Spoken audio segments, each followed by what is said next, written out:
This is the Big O Show. This is the Big O Show.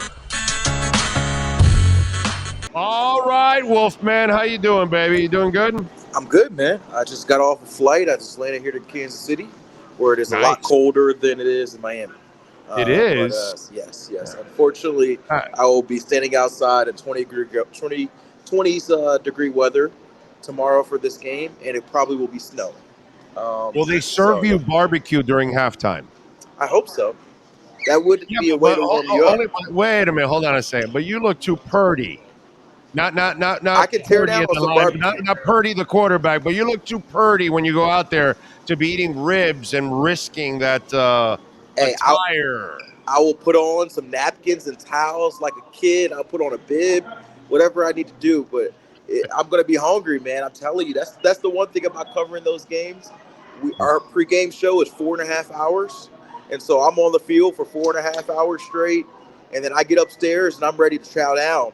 But usually I get all that you're getting all that beautiful smell from the parking lots. yes, right? And I can't stop and enjoy some sausages, some ribs, a beer with the fans. I've got to go work, So that sucks. Usually I'm ready to chow down. And the other thing that sucks, and these are just these are first world problems. So I don't want anybody to feel sorry for me. But a lot of times I get up at the press conference like 5 minutes before the game starts, and all the food for the pregame is already gone, already put away. Everybody ate, and then people like me who've been working for 5 hours get no food. And so I've got to wait till halftime. And so a lot of times halftime is the first time I eat all day. And so, yes, if they have barbecue at halftime, I'm going to tear that barbecue up, and I'll take that risk. Is this your first time in KC to cover a game? No. So I used to cover the Denver Broncos. So I was here regularly, but it's been like 5 years since I've been to Kansas City. So is the mystique real that the parking lot is loaded with barbecue all over the place? And oh yeah, okay, all right. Yeah, okay. It's a dope atmosphere. I'd say the stadium itself, how loud it gets, is probably the loudest stadium in the league. Yeah. I know that the stadium isn't anything special because it's been around a long time. But, right. The stadium itself is not special, but the atmosphere, how people are in the tailgate, it's everything as advertised. Especially for a playoff game. Like I've been there for some primetime night games, and these dudes let loose. I don't know why Kansas City of all places has this rowdy atmosphere, but they get it turned. Well, they can deal with all the alcohol since they're eating all that meat. So they've got, it's that right balance, they got going. Right. So, you can keep drinking because you keep eating. You keep drinking, you keep eating. You keep drinking, you keep eating. So, you can kind of keep it going there. So that's a bucket list place for me. Yeah. You know what I'm saying? By the way, okay. So 5 European games, Bills, Titans, Jacksonville, KC, and Pats are all going to either London or Germany. Now, the Dolphins are playing all 5 of those teams. Come on, dude. You know that they're – so which one do you think Miami is going to end up in? Because you think about it, 5 teams in Europe, that means 10 teams are going to be affected. That's a third of your league. Right. The Dolphins – are probably one of the few teams that have all 5 of those teams on their schedule. I think they're going to a road game in Europe. Which one do you think it is? It's interesting because they have a lot of fans, I think probably everywhere, but in London. So London yes. would make a lot of sense, and the Jags play there every year. That, to me, would make a lot of sense for that game. They've started to do a little bit more rivalry games recently. I don't know how the Dolphins – see, the Dolphins, it's not their – game, so it would be a road game if they're going there, so it wouldn't really bother them as much as the home team. But maybe it's the Jets game. Maybe the Jets have to lose that game. Are they one of the teams? No, Jacksonville. I'm thinking Bills or Jacksonville in London. So I don't know if they're going to give up. They're going to force the Bills to give up a home game. But who knows? I mean, the Bills already gave up a home game. I mean, like a division home game. Home game. Usually it's a balance because you the teams they gotta give up the home game regardless. No, but wait a minute. Dolphins and Jets played 2 years ago in London. Correct. The thing they usually try to do, they try to save maybe your 2 or 3 best home games for the team that's hosting. So they don't want to get, like, if the Chiefs are playing the Bills, they're not going to force the Chiefs to give up their home game against the Bills to send it overseas. So they got to figure out something in that middle ground. And so that's why you got to figure out whose schedule, where are you going to rank on somebody's schedule? Are you the best game on somebody's schedule, or are you like the fourth or fifth best game? And so division games are obviously a little higher, but Jets and Dolphins back in the day, that wasn't very high on their schedule because neither team was that great. The Bills-Dolphins, that might be, you know, essentially for the AFC East title, and so that's a pretty good game. So Jacksonville Dolphins might be a game they're willing to send, although the Jags are playing pretty well recently. It's a good game. It's a good. By the way, that's also changed because let's be honest. The league usually has sent bad games over to Europe. Now that you're sending the Bills, the Jags are on the come up now. KC and the Pats, and even the Titans are a good franchise. They may be in flux right now with their quarterback, but Titans are another good one. Right. So we're also sending better opponents out there, which I like that because those people have been so dedicated to our sport, and they deserve some of the better matchups too up there. You know what I'm saying? Yeah, I think early on it was like, who's going to volunteer to give up a game? And obviously Jacksonville volunteers every year. Not many of the good teams volunteer. And now it's like, all right, we got to force some people to go play over there. So like, I think Green Bay was the last team, I believe, that just finally played over. Now every team has played overseas at least once. And now, you know, now you can get your pick of the litter. Before, I know there was a priority for them to get every single team to play over there at least once, so all the London fans can say, hey, we had an opportunity to see all 32 teams. And so now I do think you're right. You're going to see a little bit more of more competitive games. And also some of the smaller market teams, quote unquote, like you mentioned, they're becoming more interesting. And so you've got the Jags, who are a very interesting team. And so even though the Jags play there every year, now some of the Jags-Titans games or the Jags-Texans games or those games that we cringed at, now they're a little bit more interesting because they have a franchise quarterback. So, I think that, you know, and now we got 5 games or a couple games in Germany too. So, you know, this thing is going to keep expanding, and I think it's good for the league, man. I just want to get over there. I haven't covered an international game. The way it works in our neck of the woods, you know, like I said, the inevitable, bro. First world problems again. There's there's a hierarchy, and I'm the young kid still, and so I gotta wait my turn. But hopefully my turn's coming soon. You'll get a free trip to Europe. Don't worry, soon enough. Okay. By the way, my plan is London, Paris, Barcelona, and Berlin. You create a European division. You make the league now 36. You'll have to readjust the conferences so you can make 18 and 18. You create an international practice facility plus hotel in Europe. So American teams fly over, stay there for a couple of weeks, play a couple of teams, fly back, enjoy a bye week. You go to 18 games for 18 teams in the schedule. You have 2 bye weeks, one for the teams that go to Europe and one for the teams that are playing a Thursday night game. And then that way you also have a international practice facility here, somewhere in the middle of the country, somewhere maybe in northern Mississippi, southern Tennessee, or something like that, where the weather isn't too bad. And then the European teams can fly over here, hang out for a couple of weeks, and fly to different areas to play their games and fly back. I think that's where we're headed, because it doesn't make sense to add 1 or 2 teams, because the logistics get all screwed up. But if you put an entire European division, it becomes a hell of what's it called? The financial resource for the NFL, because my God, the amount of money they're going to produce with 4 teams, 4 stadiums, sold out all the time, because Americans are going to make that a destination type of thing.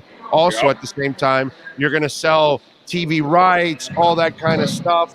And then the revenue streams, obviously, that come with all that. I just think that eventually that would be the right way to go about it. What do you think about my crazy plan? Hey, I'm with it, man. Send it to Roger. Send it to Roger. I'm sure they've already been thinking about this, but I do think that's the ultimate goal, to have, I don't know if it's 4, but to have multiple teams in Europe.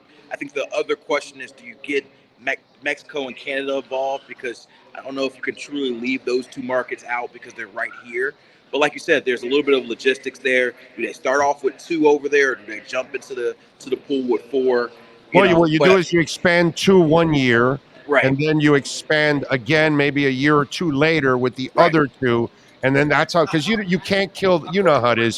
The Yeah. expansion draft, you cannot kill teams that way that Yes, and quickly. you can't do Yeah. 4 in one time. So that's why I No. mentioned the difficulty. So Yeah. I think you're right. Maybe it's 2 and 2. And like I said, I do think London obviously becomes one of them. And they've been trying to boost Germany up. So And Germany makes Berlin. sense Yeah. as another. And so yeah. And then So you go Paris and Barcelona, bro, and that's it. yeah, that You makes a lot know, of sense. I'm with you. We haven't had a game in France or Spain yet, but I'm sure that's probably something that's on the radar. but I know. we had NFL Europe there. Remember? Right. We did, but not a full NFL game No, as of you're yet. right. No. But I will say we've had some in Mexico, so that's why I mentioned Mexico. I do think that Mexico will be in the mix as far as that conversation because you have a lot of fans from Mexico that would No definitely doubt. support a team, whether it's in Mexico City or whether it's elsewhere. I'm just thinking So logistics because if you put 4 teams in Europe right next to each other, they can play each other. You yeah, know no, I those get you. games all year long without real serious travel. And Yep, then if you're an American team, you fly over, you can yep. stay there a couple of weeks, and it doesn't kill you that much by playing a couple of games. And you stay there for a couple of weeks, and then you come back, and then you get a week off. You know what I'm saying? Right. No, I And get so, you. Logistically, it definitely would be easier that way. yeah, But I think what they got to figure out is what can max. Like I said, it's all about money and it's all about the fan base. What markets are the most right now for teams? And obviously, the 2 immediate ones are London and Germany, and then from there, it's like maybe it's Paris and Barcelona, as you mentioned. Maybe it's Mexico and Canada. Maybe there's another team that we're not aware of. Maybe they Canada's go. tough. Canada's tough, my brother, because the Toronto market is so close to Buffalo, Yeah. and that's really the international city that you want to do it in. Right. Really, it's not Right. really Montreal and Vancouver and some of the other ones. Again, our Canadian friends, nothing against those cities; they're fantastic cities, but we all know Toronto is like the New York City of Canada. And Right. it's an amazing city, and it's the perfect city. But the problem is that what is it, the Belugas, right? For the Yeah. Bills, Yeah. Yep. they might be a little pissed that you put a team right there next to them. You know what I'm saying? Yeah, no, I get you, but that's the league. The league is growing, right? And so Yeah. we have, there's 2 teams in LA, there's 2 Two teams teams in in New New York. York, Yeah. so you Right. deal with Right. it. If you, the You're way right. the Bills are playing, if you got a franchise quarterback, the Bills, Bills fans aren't gonna say, hey, we're gonna leave to Toronto. Maybe the No. Toronto people Right. side, we got a team. But the Right. Bills fans in Buffalo and in Western New York, and even those who are around the country, aren't going to leave that team. And that market itself, which used to be a very small market, has grown immensely over the last 5 years because of Josh Allen. And so I get that complaint. I mean, there's always going to be a complaint. When there was talk about San Antonio, it was like, oh, is Jerry Jones going to let a team be that close to him? If it makes money, it'll make sense. And so I don't know what the money would look like in Toronto, but I do know because Canada does not have a team, and they do in just about every other major sport we have here, that would make a lot of sense here. Actually, every other major sport we have here, No, yeah, they have a do. team. Yeah. So this is the only one. And so the biggest sport here in America doesn't have a team in Canada or a team in Mexico, and those are the two closest cities to support. So that's why I mentioned those 2 cities. All right, let's wrap it up with this 2-part question. First of all, do you believe Chris Greer and company when they say they're going with Tua, they're moving forward, he will be the starting quarterback next year? Do you believe that, or do you think something will derail that? Yeah, I think that's the plan. Okay. Obviously, as of anything, you never know. I mean, Patrick Mahomes all of a sudden asks for a trade, Right. then you Right. can't hold him to, oh, you said you're going to have Tua here. Outside of some wacky ass crap Right. like that. But I mean, like even hey, if Lamar Jackson demands a trade and says I only want to go to Miami, right? Then I don't know, like maybe that changed. But right now, as of the current landscape, then yes, I don't think there's a situation. Would you where they move on from would Tua. you rather have Lamar over Tua? I mean, it depends on who's your. I mean, with Mike McDaniel's at OC. Yes. I mean, Lamar's won an MVP. Lamar's been. I know you're not a Lamar guy. I know you're not a Lamar guy, but Lamar. I'm gonna ask you again. Is he a passer for this offense?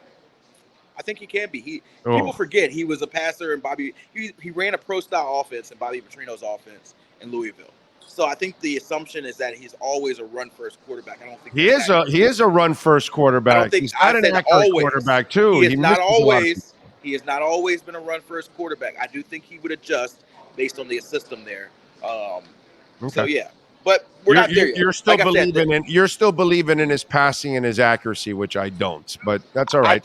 I think that he is one of the 5 or 6 most dynamic and Yes. most dangerous quarterbacks in the NFL.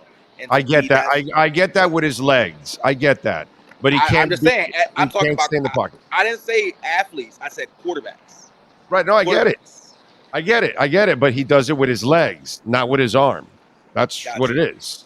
I guess my overall point is I think Tua will be the Dolphins starting quarterback in 2020. Okay, so second part of the question. Do the Dolphins have to pick up his 5th-year option, or would you take the gamble and play the season without it? I personally think you have to pick up the option because if he balls out, Lee Steinberg will have your nuts on a plate at the end of the season, and you're going to have to pay him whatever he wants you to pay him. And if you tag him, you control him for that 5th year. And if he does ball out, you're still controlling him for $22.5 million, which in today's world, that's an incredible bargain. Yeah, I think you got to give him the 5th-year option. To me, that's not really much of a choice. If you're as confident with his health as they seem to be, because that to me would be the only question. Do you feel like he's going to be able to come back fully healthy? And do you have comfort with his concussions that he's going to be able to stay that way, at least in your hope? And it sounds like they do. If so, then you got to pick his 5th-year option up. Like you said, it's not expensive compared to what a lot of quarterbacks make. And so even if he regresses as a quarterback, I don't think there's harm in having him on that deal. The worst thing you can do is do what the Giants did with Daniel Jones. Don't pick up the option. He balls out, and now the Giants are going to have to pay way more than they were going to have to pay before for a guy who I'm not 100% sure is still their franchise quarterback. And so that's where the predicament you're in. At least if you do the 5th-year option for Tua, at least you have him as your quarterback for the next 2 years, and it gives you more time to fully evaluate his health and to make sure that he's your guy. So to me, that's the easy answer there, and you kind of move on. And I'd actually be pretty surprised if that's not the result that happens. Yeah, you have to do it. I think you have no choice. By the way, just a small note, Brett Dodger did bring up a really good point. If you expand to Rio, Brazilian cheerleaders. Brazil would be, trust me, I've never been to Brazil. Would we really care how they perform on the field? No, I would love a trip to Brazil every year. I wouldn't care if they were 0-17. Send me to Brazil. That's the one I want. That's it. There we go. Hey, send me to Texas. Send me to Texans, Brazil, and I will sell that matchup like it's a Super Bowl. It could be 1-15 versus 0-16, and I'm gonna sell the heck out of it. That's it. Cam Wolfe, the Brazilian football insider. I love it. There you go. Yes. It's a beautiful thing. You will be divorced. You do understand that. Hey, that's I'll leave it at that. Yes, that's it. Because if we get caught in that area, we're done. You know what I'm saying? I'm just like, wives aren't going to tolerate that stuff. Yeah, we know why you're going to Brazil. Yeah. Yeah, it's like all those dudes that love to go to Colombia. Yeah, we know why you're going to Colombia, bro. We know why you're going. Follow him on Twitter at Cameron Wolfe and catch his exceptional work there at the NFL Network. And he'll be, of course, doing the Kansas City game this weekend. That'll be a lot of fun. Cam, be safe in your travels, my friend. Try to get some barbecue, bro. Oh, I definitely will. All right, man. You're good. There you go. The great Cameron Wolfe. The Wolfpack has been unleashed. This